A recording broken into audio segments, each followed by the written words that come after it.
नमस्कार दोस्तों, स्वागत है आपका हमारे इस चैनल में। प्रभु श्री राम की नगरी अयोध्या, जहां प्रभु श्री राम का दिव्य और भव्य मंदिर बन रहा है। रामायण के अनुसार प्रभु श्री राम का जन्म हजारों साल पहले अयोध्या में राजा दशरथ के बड़े बेटे के रूप में हुआ था। भगवान विष्णु के अवतार प्रभु श्री राम के जन्म के बारे में तो हम सभी जानते हैं, लेकिन क्या आपको पता है कि प्रभु श्री राम की मृत्यु कैसे हुई थी? दोस्तों, ये तो सत्य है कि भगवान कभी नहीं मरते, लेकिन उन्होंने जो अवतार लिया है उसका तो अंत होगा ही। ये तो स्वयं भगवान की लीला है। तो श्री हरि के 7वें अवतार प्रभु श्री राम ने इस जगत को कैसे छोड़ा, आज के वीडियो में हम इसी बात को विस्तार से जानेंगे। इस गूढ़ रहस्य को जानने के लिए पूरा वीडियो देखें। लेकिन आगे जाने से पहले प्लीज हमारे इस चैनल को लाइक कीजिए, शेयर कीजिए, सब्सक्राइब कीजिए और हाँ, बेल आइकन जरूर दबाइए ताकि वीडियो का नोटिफिकेशन सबसे पहले आप तक पहुँचे। वाल्मीकि रामायण के अनुसार एक बार की बात है, यमराज स्वयं प्रभु श्री राम से मिलने आए, लेकिन उन्होंने ये शर्त रखी कि कोई भी उनकी बात में विघ्न न डाले। जो भी उनकी भेंट वार्ता में विघ्न डालेगा उसे मृत्यु दंड दिया जाएगा। प्रभु श्री राम ने बात मान ली और लक्ष्मण को ये सारी बात बताकर यमराज के साथ एकांत में बात करने लगे।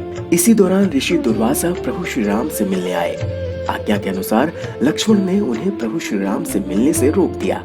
तब ऋषि दुर्वासा ने कहा कि मेरी बात श्री राम तक पहुंचाओगे नहीं तो मैं तुम्हें श्राप दे दूंगा। लक्ष्मण जी ऋषि दुर्वासा के श्राप के भय से प्रभु श्री राम के पास पहुंच गए। फिर क्या था, शर्त के अनुसार प्रभु श्री राम को लक्ष्मण को मृत्यु दंड देना था।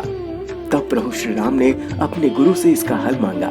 तब गुरुदेव ने कहा कि लक्ष्मण का त्याग भी मृत्यु के समान ही है। तब प्रभु श्री राम ने लक्ष्मण का त्याग कर दिया और ऐसा करने पर वे बहुत दुखी हुए और शोक में डूब गए तथा पुरोहित, मंत्री और महाजनों से बोले कि आज मैं अयोध्या के राज्य पर धर्मवत्सल वीर भाई भरत का राज के पद पर अभिषेक करूंगा। इसके बाद वन को चला जाऊंगा। शीघ्र ही सब सामग्री जुटा कर ले आओ। अब अधिक समय नहीं बिताना मुझे इस धरती पर। मैं आज ही इस संसार का त्याग कर दूंगा। प्रभु श्री राम की ये बात सुनकर भरत के तो होश ही उड़ गए। वे राज्य की निंदा करने लगे और बोले कि राजन रघुनंदन, मैं सत्य की शपथ खाकर कहता हूँ कि आपके बिना मुझे राज्य नहीं चाहिए, स्वर्ग का भोग भी नहीं चाहिए। हे प्रभु, आप कुश और लव का राज्याभिषेक कीजिए। दक्षिण कौशल में कुश को और उत्तर कौशल में लव को राजा बनाइए। भरत जी ने तेज चलने वाले दूत को शीघ्र ही शत्रुघ्न के पास जाने को कहा और कहा कि उन्हें हम लोगों की इस महायात्रा का वृतांत सुनाए। इसमें विलंब नहीं होना चाहिए।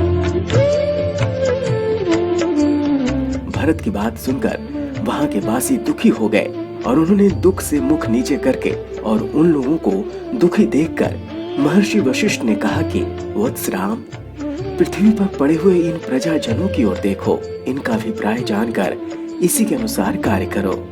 ये तुम्हारे बिना नहीं रह पाएंगे। इनकी इच्छा के विपरीत इन बेचारों का दिल ना दुखाओ राम। वशिष्ठ जी के कहने पर भगवान श्री राम ने प्रजाजनों को उठाया और पूछा, मैं आप लोगों का कौन सा कार्य सिद्ध करो? तब प्रजा वर्ग के सभी लोग प्रभु श्री राम से बोले, हे रघुनंदन, आप जहाँ भी जाएंगे आपके पीछे पीछे हम सभी चलेंगे। यदि हम पर आपका परम उत्तम स्नेह है तो हमें साथ चलने की आज्ञा दीजिए। हम अपने स्त्री पुत्रों सहित आपके साथ ही सत्य मार्ग पर चलने को तैयार हैं। प्रजाजन की भक्ति देखकर श्री रामचंद्र जी ने तथास्तु कहकर उनकी इच्छा का अनुमोदन किया और कर्तव्य का निश्चय करके भगवान श्री राम ने दक्षिण कौशल के राज्य पर कुश और उत्तर कौशल के राज्य को लव को दे दिया। फिर भगवान राम ने लव और कुश को सेना और धन देकर अपनी अपनी राजधानी भेज दिया। इसके बाद प्रभु श्री राम के प्रस्थान का समाचार सुनकर सुग्रीव आदि वानर उनके साथ चलने को आ गए। इसके बाद श्री रामचंद्र जी ने सभी भाइयों सुग्रीव आदि वानरों तथा ऋषियों के साथ परम धाम जाने का निश्चय कर लिया और प्रभु श्री राम ने विभीषण, हनुमान जी और जामवंत इन सभी को पृथ्वी पर ही रहने का आदेश दिया। श्री राम अपने हाथों में कुश लेकर वेद मंत्रों का उच्चारण करते हुए सरयू नदी के तट पर चले गए। भगवान श्री राम की दाहिनी तरफ में कमल लिए श्री देवी यानी माता सीता थी, जो माता लक्ष्मी की अवतार थी। जनपद के लोगों में से जो श्री राम की यात्रा देखने के लिए आए थे, वो सब समारोह देखते ही भगवान के साथ परम धाम जाने को तैयार हो गए। अयोध्या नगर में जो अदृश्य प्राणी रहते थे, वे भी परम धाम जाने के लिए तैयार हो गए और श्री रघुनाथ जी के पीछे पीछे चलने लगे। उस समय अयोध्या नगर के सभी प्राणी प्रभु श्री राम के साथ चल दिए। उस समय लोक पितामह ब्रह्मा जी संपूर्ण देवताओं तथा महात्मा ऋषि मुनियों से घिरे हुए उस स्थान पर आ पहुंचे। उस समय सैकड़ों प्रकार के बाजे बज रहे थे और गंधर्व तथा अप्सराओं से वो स्थान भर गया था। इतने में ही प्रभु श्री राम सरयू के जल में प्रवेश करने के लिए दोनों पैर आगे बढ़ाने लगे। तो ब्रह्मा जी ने आकाश से बोला, श्री विष्णु रूप रघुनंदन, आइए, आपका कल्याण हो। हमारा बड़ा सौभाग्य है जो आप अपने परम धाम को पधार रहे हैं। महाबाहो, आप दिव्य तुल्य तेजस्वी स्वरूप भाइयों के साथ अपने स्वरूप भूत यानी वैकुंठ लोक में प्रवेश करें। आप जिस स्वरूप में प्रवेश करना चाहें, आप उस रूप में प्रवेश करें।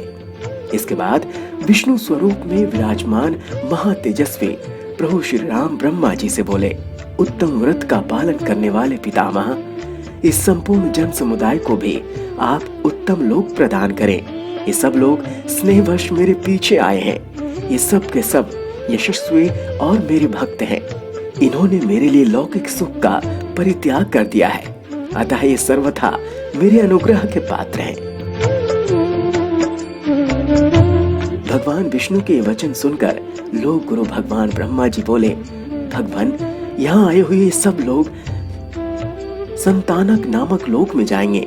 पशु पक्षियों की योनियों में पड़े हुए जीवों में से जो कोई भी आपकी भक्ति भाव से चिंतन करता हुआ प्राणों का परित्याग करेगा, वो संतानक लोक में ही निवास करेगा। ये संतानक लोक ब्रह्मलोक के निकट है। सभी प्राणी सरयू नदी के जल में गोता लगाकर दिव्य शरीर धारण करके दिव्य लोक में पहुंच गए। लेकिन भगवान श्री राम के बारे में वाल्मीकि रामायण में कहा गया है कि प्रभु श्री राम ने अपने शरीर को ही विष्णु शरीर में परिवर्तित कर लिया और अपने विमान में बैठ गए। उनके शरीर का अंतिम संस्कार नहीं हुआ था। इससे पता चलता है कि भगवान का शरीर कोई साधारण शरीर नहीं था। वे लीलाएं तो कर रहे थे, लेकिन हम जैसे प्राणियों की तरह साधारण नहीं थे। प्रभु श्री राम के रूप में साक्षात श्री हरि थे, जो समय पूरा होने के बाद सशरीर अपने विष्णु रूप में आ गए और वैकुंठ लोक को चले गए। दोस्तों, आपको ये प्रसंग कैसा लगा हमें कमेंट करके जरूर बताएं और इसी प्रकार की रोचक जानकारी के लिए हमारे इस चैनल को लाइक कीजिए, शेयर कीजिए, सब्सक्राइब कीजिए और हाँ, बेल आइकन जरूर दबाइए ताकि वीडियो का नोटिफिकेशन सबसे पहले आप तक पहुंचे। जय श्री राम।